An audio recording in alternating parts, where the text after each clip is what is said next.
Hi, and welcome to the Faxon blog and podcast.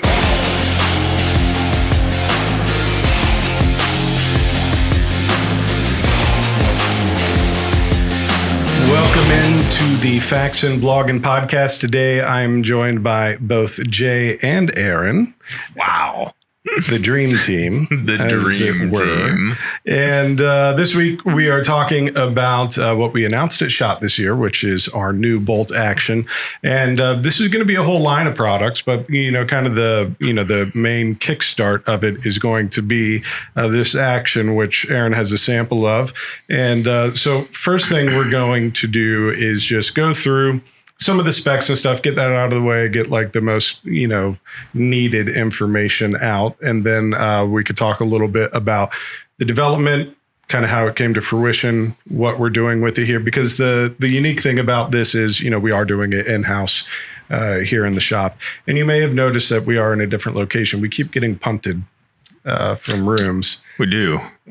People keep needing offices or whatever. So we've been annexed. So we're in the conference room today. If things look a little different. And if you're listening in your car while you're jogging or trying to get yourself to sleep, it doesn't matter to you at all. So let's move with it. So we, Jay, Director of Product Management, Aaron, Design Engineer. Guys, let's talk first about the overall specs, just as if this were listed on the website. You could get some more information at faxonfirearms.com/bolt action. But Aaron, why don't you go ahead and kick us off with just some of the basic specs of this action and what it's capable of. Sure. So like you said, this is going to be a product line, but what we're starting with here is essentially a Remington 700 footprint. Mm-hmm. It's going to be chambered with a 308 bolt face, a 223 style bolt face, and a short magnum bolt face available. It is a 6-lug design. It's our own. We'll be making these entirely in-house. It has an integrated 20 MOA pick rail, has integrated recoil lug. We plan to accept AW and AICS magazines, those double stacks and those single stacks. And we're going to be offering them in DLC and in nitride coatings. Very good. Jay, what are the material specs on the Bolt Action? So both the Action and the Bolt itself. So the Action is a 416 stainless and the Bolt is a 4340 carbon steel. And where did... what kind of landed us on those material selections, as far as different, Action versus the Bolt, as far as different materials go, kind of what landed us at those steel selections? Yeah, so we spent a fair amount of time doing materials stress analysis and modeling to come up with those, So, we were evaluating what all materials people were using in the market as a baseline for what to choose and what to go with, and the material properties they were going after. But then as we got to narrow down, it came down to doing stress analysis on the thing. And also, 416, something we use pretty regularly around here. Yeah. Something we're certainly used to machining, be it in barrels or otherwise. But let's talk a little bit about why we've gone into this Bolt Action world. It is a little bit of an extension off of what people mostly know us for, whether it's full firearms or AR parts, barrels, pistol products. But, Jay, you've been, working with the Faxons longer than anybody else here. You could probably speak to a little bit of just the history of machining and the parts that we've done. We can't say names, but we've done OEM products in the Bolt lines before. So kind of what do you think is kind of the birth and the fruition of Faxon adding Bolt Action? Well, I think it sort of has two parts, but the first part, I guess, is easier to address. People know us as a good quality value line of generally AR barrels and pistol barrels, and we wanted to work through that and establish that, not only can we produce these duty line barrels and our AR platform match grade barrels, but we wanted to go after a much higher precision market. We wanted to establish that we could participate in this place in the firearms world.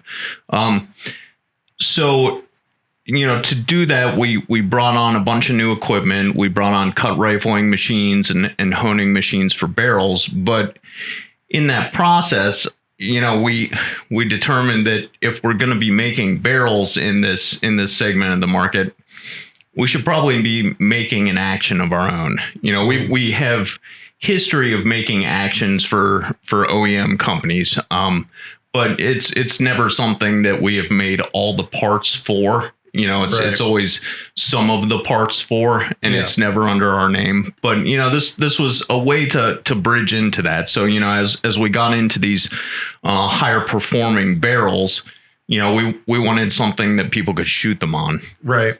And I think the interesting thing about it too is that I think it kind of peels back the curtain a little bit of what some of our capabilities are. Whether it's the engineering side, the manufacturing side, product analysis in general. It's more than just the barrels being made here. It's more than just 1022 receivers or whatever else, right? That there are capabilities that like we've mentioned, some of our OEM clients have been able to see, but not necessarily the Faxon brand audience, which I think this will be I think a nice eye opener. And I think we've learned with the 8.6 Blackout project that there is a bit of crossover in these audiences that maybe we didn't think of initially, Yeah. So that's sort of part two of why we developed this action was with the 8.6 Blackout project. We were making these Remage nut style bolt action barrels for it. And we wanted to be able to offer some complete firearms into the market. And we weren't making a Faxon action at the time. So, we in the product side of the business spent a lot of time looking for a good action to use on our bolt action 8.6 rifles. And, we did a ton of research into offerings in the market and people's features and their specs and price points and everything. We did a huge amount of analysis, and we really felt like there were some gaps in the market that we thought we could offer a good solution in, hitting a price point at, and offering features, that didn't really have a lot of other attractive options. So, that was the other half of it. Yeah. And one thing I failed to mention at the beginning with this is that, our goal when these start shipping later this year is that these are going to be sub $1,000 MSRP, which I think for the feature set, things just like the integral rail, integral recoil lug, things of that variety, those by themselves on top of whatever engineering and machining pedigree may come with a brand name, I think has become increasingly harder to find. The quality action, the feel of the action with those features. You're not needing to add another pick rail or add the pick rail onto your action body. You're not needing to level it to be that 20 MOA, all those, kind of bits and pieces. But Aaron, one of the features that we had been asked about, and you mentioned which bolt options we are going to offer with this first one, the short action. These are not going to be replaceable, removable, modular bolts, right? These are going to be kind of purpose built and integrated. Yeah, that's right. Because we make the bolt almost entirely in a single operation, it almost adds costs for us to make the bolt heads removable and modular. Plus, it gives you one extra interaction between parts that can try and rob you of some of your accuracy, right? Yeah. So, that going back to the fundamental reason we've gone down this whole route is accuracy, right? As a barrel manufacturer, as we're known for barrels, we want to be able to know what we're talking about when we get to accuracy. And the bolt action is just that next level up from those semi-autos. So what we're trying to do, like you said, is create an affordable, fully featured, and a deadly accurate action. And we think that we have a lot we can bring to the table to make that happen. Yeah, and I think we had some really good feedback at SHOT Show. Yeah. Lots of different people, lots of different companies, whether it's PRS shooters or other manufacturers, media personalities who came by the booth, really liked what they felt. I think we had probably 4 or 5 actions there with us. I think 3 of them were built up on guns, a couple different finish options, and people, seemed to really like what they saw. And it was an interesting thing for us because normally at SHOT Show, when we have a new product, we kind of do a little build up beforehand, but as this is happening in real time, it's like we showed up at SHOT Show. Yeah. Guess what? We have an action. What do you think? And, even from the marketing side, you'd be like, I sometimes go, oh, man, I wish I could have done like the whole media work up on it. But the nice thing about it was we got there and it was boom, in person, immediate gut reaction. We're getting real time feedback. And, Jay, Aaron, myself, all 3 of us were there getting this interaction and feedback that I think has been valuable because you guys are making a couple little tweaks, before we could go into full scale production. But that type of information and that type of market study has kind of been in the DNA from the very beginning. Jay, do you want to speak to maybe some of the folks that we've worked with and kind of consulted with as we spooled up this project? Yeah, absolutely.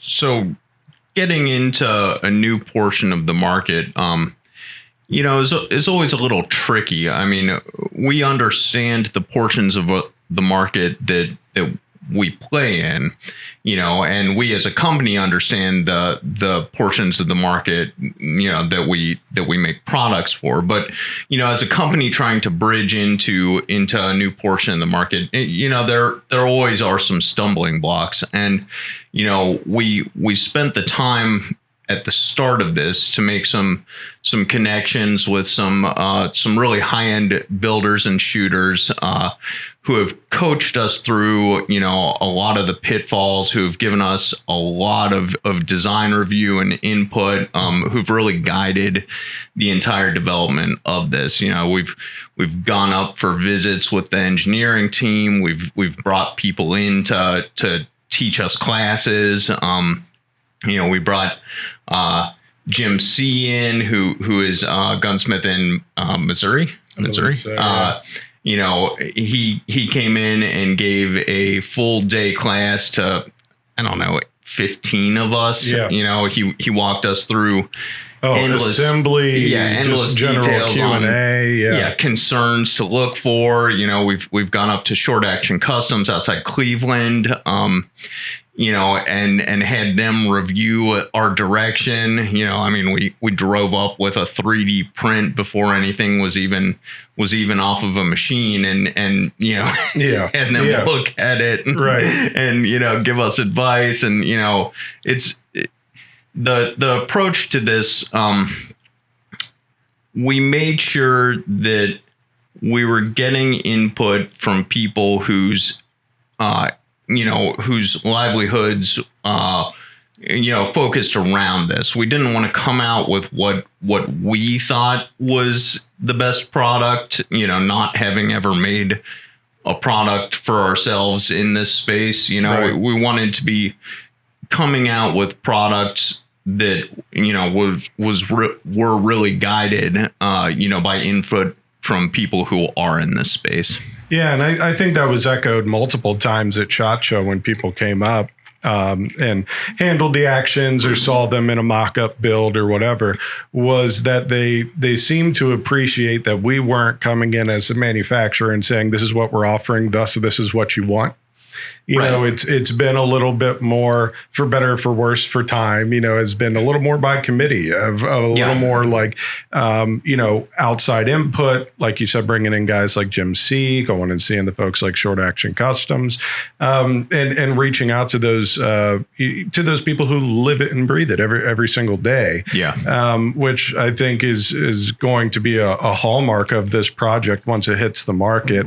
Aaron, on the engineering side, what are some things that you think may have been either surprising to you or different to you than maybe some of the other projects we've done? We had you on a couple months ago talking about the compensators and doing things like that. This obviously different animal. What have you seen from the design side, from bolt action to AR and back and forth, that, it may be different enough that people wouldn't realize? Yeah, I should start by saying that, when the company decided to launch into this bolt gun project, right, I was much more of a bolt gun novice, right? Mm-hmm. The thought of a $1,500 action or $1,000 action seemed crazy talk to me, because you can buy a brand name bolt gun for under $300, maybe $400 these days, right? Mm-hmm. So to my mind, engineering wise, it really seemed like, okay, a bolt gun is very simple compared to a semi-auto. It should be very straightforward. It should cost $300. It should cost less than an AR-10. Mm-hmm. But as we started to really go to school and get that education and learn and grow our skills, I've picked up so many details about all the different little things that contribute to the accuracy and the feel too, because this is not being operated by gas, right? You got to be able to run this by hand and also get a really tight fit. So trying to manage your surface finishes, trying to manage the hardness of the materials so they slide against each other like glass. You can get a really solid lockup, but also still be able to work it, and also still allow for dirt and debris to get in the action. It's just it's machining, it's craftsmanship that needs to be on another level. Mm-hmm. to really get this thing to run and to shoot super well. And it's just been really fun to start to learn that craft. Yeah. And start to understand what makes these actions so expensive, why it's so hard to make a good one. Mm-hmm. And I think that we're making good strides towards accomplishing our goals. Right. I think there's a lot of finesse in it. The thing that I've, mentioned to people, is that, to me, the bolt action is kind of like bolt action versus AR, bolt action versus any semi-auto, is like the guys who are adamant about a manual transmission. You know what I mean? Right. And there's all, it's all right. It's all very much like the same. It's like the feel, right? Yeah. How does the clutch feel? What's the shifting throw like? All that sort of stuff. And it's a little more of like a carnal, just human experience when every single round you're interacting with the machine, and that's where it's like, in an AR, we have really good bolt carrier groups, right? We have super finished bolt carrier groups. It's one of our top product segments, but you're not physically pulling that carrier back every single time. So as long as your gun's running well, you think that it's running pretty smooth. In a bolt action, you're pulling that thing back every single time. You are interacting with the full functioning mechanism very repeatedly. Yeah, absolutely. And not to mention all the subsets of different types of bolt action shooters, right? So on the AR side, there's more and more states that have opened up more AR platform, ready cartridges and things for hunting and whatnot. But a lot of, folks who are running ARs, it's defense, it's LEO, it's competition, it's backyard shooting. It's, what we call the tinkerer side of the market, of people liking to do builds and upgrade and things like that. And that was one of the things when Jim C came in that really started to open my eyes to it. Like, for example, in the AR market, constantly get asked about barrel life, right? How long is this barrel going to last me? When will it be shot out? What's my break-in procedure? And I thought it would be similar in bolt action. And everybody we've talked to in bolt action, they're like, yeah, barrel life, so, whatever. It's just got to be dead on accurate. Whether it's good for 500 rounds or 10,000 rounds, I'll swap out that barrel. You know what I mean? It's funny talking to the competition guys who burn through barrels. It's like really unaccustomed to like hearing people like talking about going through like 4 barrels, 5 barrels a season. Like, whoa. Yeah, it's wild, especially when we talk about like how we do our heat treating, how we do our stress relieving, how we do our coatings and things like that to make sure that an AR barrel has the maximum lifespan it could possibly have. And then on this side, they're like, yeah, raw steel, it's fine. It better shoot. You know what I mean? Yeah. Like that's basically all it is. Like there seem to be no and again, I can't speak for everybody, but talking to guys like Jim C, they're like, no, the real heavy PRS competition guys, it's like whatever the barrel life is what the barrel life is. They just account for that and they just throw them out. This one's done. On to the next one. Yeah. They don't really care too much about all the different types of coatings we could do in Gypsy Voodoo. It just although I do want to try, some coating options. I think that there has not been enough, research and testing involved around, bolt action and coatings. Well, and that's what I wanted to get into next, because you touched on it a little bit. We would be remiss, especially with kind of our brand name and focus, to not mention, the barrel side of this. Yeah. So obviously, the main thing that's going to be stamp branded, pretty much shipping out first, or at least getting the work up first, will be the actions. But, you mentioned we opened up a cut rifling cell. Yeah. We opened up a honing cell. Things that, we've been broaching and button rifling, for years. And we've kind of become synonymous with that. Now opening up a cut rifling cell, we are going to be offering profiled blanks and some barreled actions and things like that. So Jay, kind of where are we in the development train of that, and what are some of the initial offerings that we're planning for that segment? Well, so actually the bolt action line of barrels is going to have a little split in it. So, we intend on offering both button rifled, honed and button rifled, shouldered prefits, Remage style, a variety of product offerings that are button rifled, and then also a line of products that are cut rifled, from profiled blanks or straight blanks all the way to shouldered prefits. With the cut rifling segment of this is, really, really new for us. So we're, still in process of developing, all the cutter profiles. We're working with, some cutter profiles, some rifling profiles that, we know we're going to offer, but we're trying to expand what that all looks like and work through lapping processes, ways to make sure that, the cut rifle line of barrels that we're putting out is the best possible.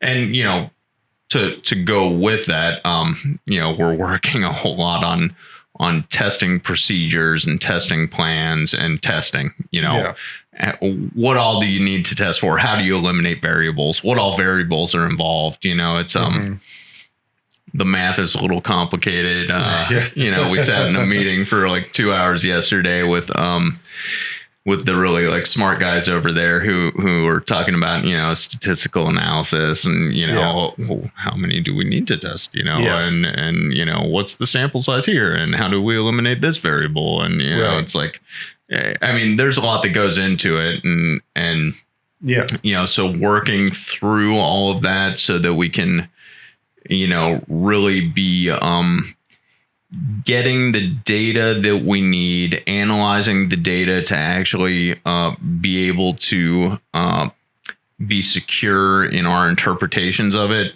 is sort of challenging. It's a big task. Well, and like you mentioned, just the math of it, I was in a product meeting with you guys this week and we were talking about just like, some machine time to get prototypes made and all this sort of stuff, which we have made some already, but it needs to proliferate still. And if you've ever wondered what it's like to do product development, in a firearms company for something like this, you're talking about these variables. Okay, we do this one button uncoated. We do this one button coated. We do this one button honed. Right. Not honed with nitride, honed with, whatever else. Yeah.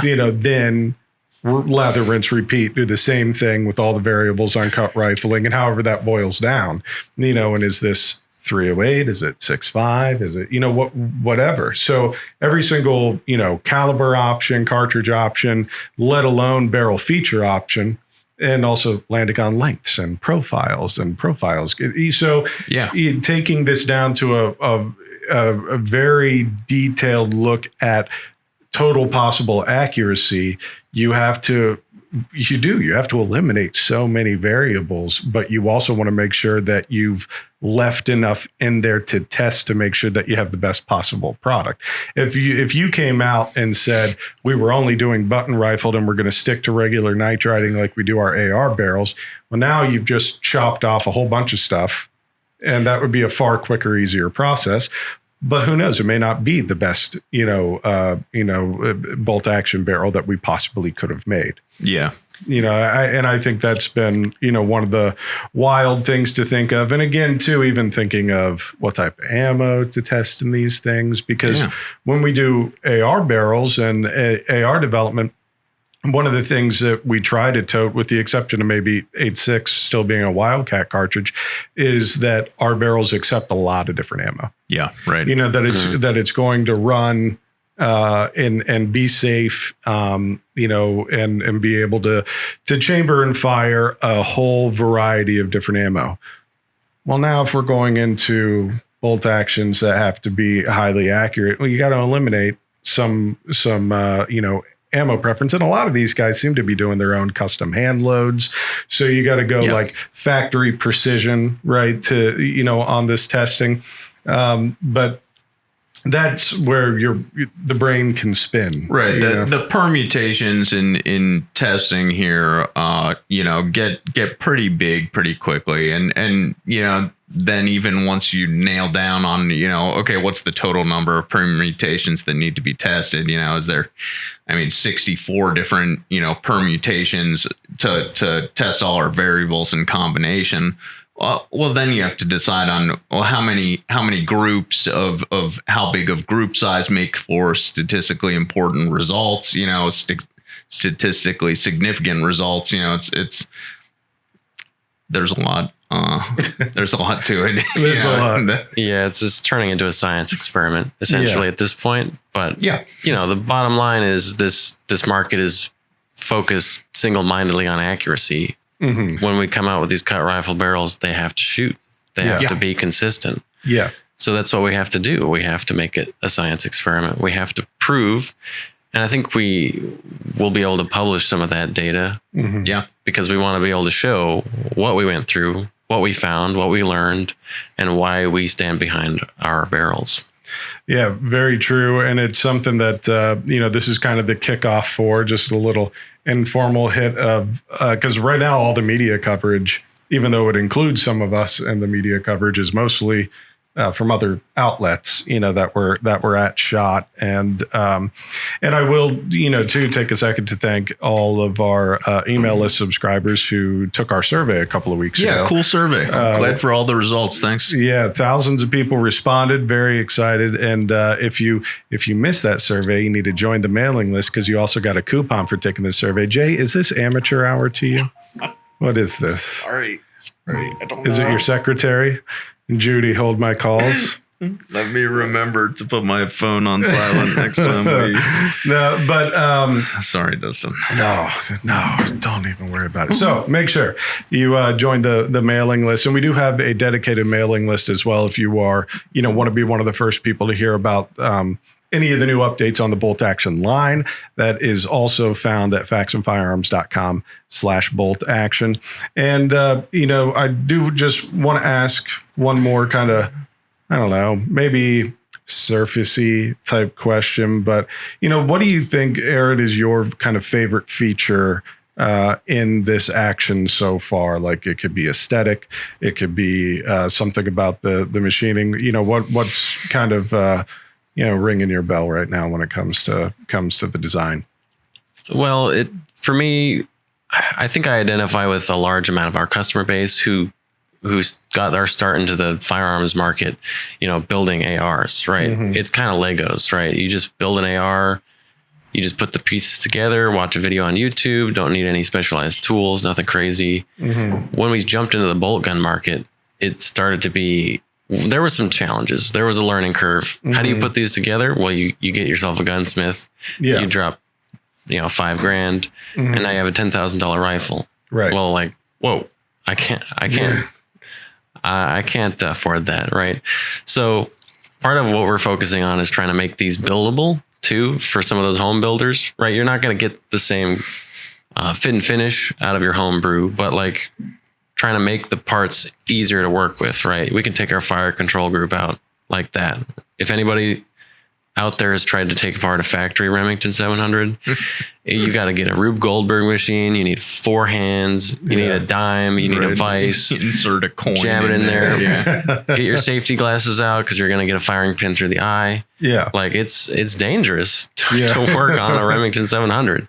People who've tried to take off their factory barrels just to rebarrel it, well, go ahead and get yourself a 3-foot long monkey wrench to pop that barrel off. Like, we're going to have pre-fits. You just torque it on with 65 foot-pounds. We're going to have easy to work with components that allow you to build this yourself, right? You don't need a degree in gunsmithing to put together our action.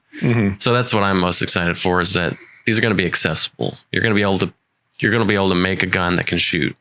You'll still be able to get a better action, a better accuracy, and if you took it to a gunsmith, but there will be off-the-shelf offerings for those people like me who don't have a lathe in their garage. Yeah. Jay, how about you? What are you thinking on the feature set or the design side that you're most excited about or pleased with on the current setup as it is? Well, yeah, I think what I'm most excited about is how the system feels right now. I think the combination of Aaron and the design engineering side of this, and then shout out to Ben, our manufacturing engineer. The components, hitting those dimensional tolerances, hitting those surface finishes. The thing feels great. I'm really excited about the feel of it. And, I didn't know how things were going to come out. I saw them on paper on the screen. We've been playing with plastic prototypes, and to have the, these initial prototype runs, coming out so dialed in. Yeah. I think the entire engineering team, the design and manufacturing engineering team have just been knocking it out of the park for months on this project, and that's what I'm most excited about, is just to have something that's just progressing so well, and it's really satisfying. Yeah. And, and I'll say, like, when these parts were coming off the machines, we're test fitting them and stuff, people are coming into the office, say, have you felt it yet? Have you felt it yet? Have you felt it yet? And I think that even before they had gone to coatings, even before, and so and all that stuff to be said, I think it spurred a lot of excitement around here, and it did, and it does seem to be there does seem to be a kind of a missing kind of statement in the market for what we're offering here. Don't get me wrong, there's tons of fantastic action manufacturers out there. Yeah, there are. It's not saying that, everybody else stinks and we're going to beat you at your own game. It's more that, hey, we think that there is a similar segment in the bolt action field that is much like our AR parts and accessories and full firearms buyers, or pistol parts, accessories, and full firearms buyers that we think we could speak to. And I think this, is just going right in step with it. And some of the plans that we have for the future, the full firearms, the barreled actions, all those pieces, part of the survey was, what do you think our next action should be? What type of caliber support, what type of cartridge support are you looking for? All those sorts of things. So, this is, I think this is, certainly a different type of development project, than we've done before. But I think it's hitting pretty well. And I think it spoke volumes when we had so many people who were ingrained in it have such positive reactions, at SHOT Show, and absolutely, even going back to the guys like Jim C or Short Action Customs and being able to actually put the 99% finished product in their hands and get the feedback that we got, I think, was very telling. Yeah. Very telling for sure. Well, if you want to learn more, go to faxonfirearms.com/bolt action. And if you want to check the show notes for today, which will also have a link to that page, just go to faxonfirearms.com/blog and click on this episode. And then as this project goes on, we will have some more meat on the bones by the time we get to NRA in April. It's way less of a trip this year. It's just in Indianapolis. It's only like an hour and a half from us. It's fantastic. Yeah. So if you're coming to Indy, make sure you come by and say hi. We are very close to the entrance. We got a great booth this year. We're right by one of the main entries, right by EOTech, just a few aisles down, I believe, from Beretta. So make sure you come check us out, and we'll have links to our spot on the floor plan in the show notes this week as well. So Jay, Aaron, thank you so much for joining us. Yeah, thank you. Pleasure. And we'll be talking to you again shortly. And thank you again for tuning in.